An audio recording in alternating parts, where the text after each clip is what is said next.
How to send disappearing photos on Telegram. So let's get started. Here is a quick and easy rundown on sending a photo that automatically vanishes in Telegram. First of all you have to do is open the Telegram app on your mobile device and make sure that you are logged into your Telegram account.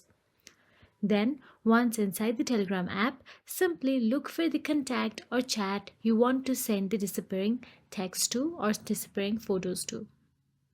Now there you can see paperclip icon available at the bottom left corner of your screen. Simply tap on it. Now choose your picture, but don't hit send yet. Simply choose your picture only. So here I'm choosing the random picture. You can also click the photo from the camera option available there. Now all you have to do is tap on the circle icon available there with one option in there. You can see there is a stopwatch icon available. Simply tap on the view once option available there. After that, hit the send button available there.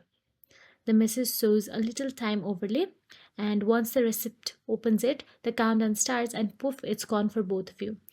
If you found this video helpful, please like, share and subscribe, and thank you so much for watching.